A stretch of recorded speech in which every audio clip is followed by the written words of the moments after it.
Hello दोस्तों, आज हम इस वीडियो में सुनेंगे जादुई बैग की कहानी। एक गांव में रोहन नाम का एक लड़का रहता था। उसके परिवार में वह, उसके मम्मी पापा और उसके बहन थे। रोहन का परिवार काफी गरीब था।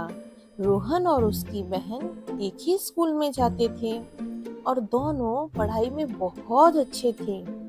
रोहन अपने घर की परिस्थिति जानता था, इसलिए वह अपने माता पिता से किसी भी चीज की मांग नहीं करता था। अगले ही दिन रोहन का जन्मदिन था।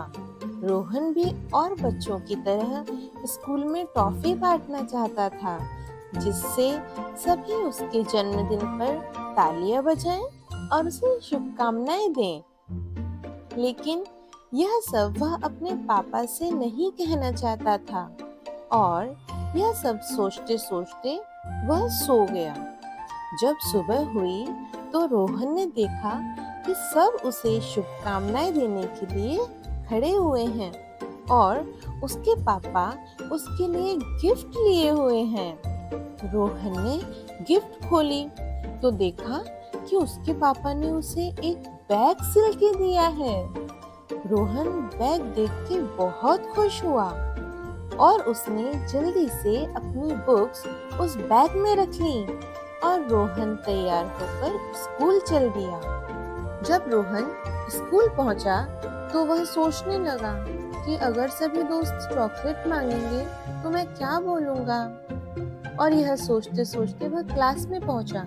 जब वह क्लास में गया तो उसे उसकी मैडम ने बुलाया और बाकी के सभी क्लास के बच्चों को रोहन के लिए तालियां बजाने को बोला और उसे उसके जन्मदिन की शुभकामनाएं देने के लिए बोला।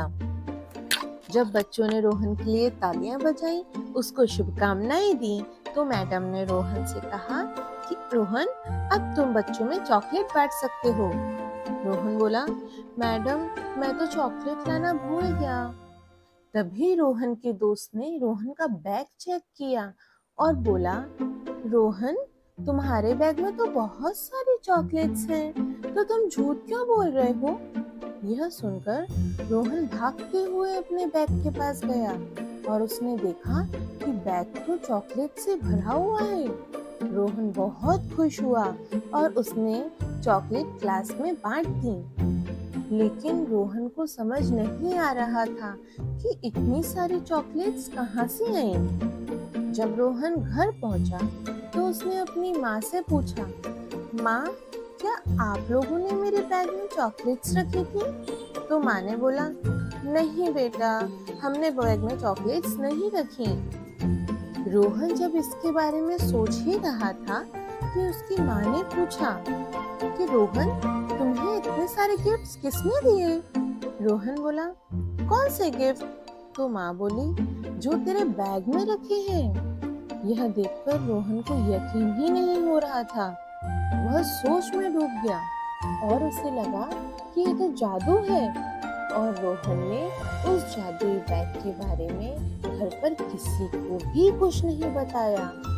फिर रोहन उन गिफ्ट में मिले खिलौनों से अपनी बहन के साथ खेलने लगा।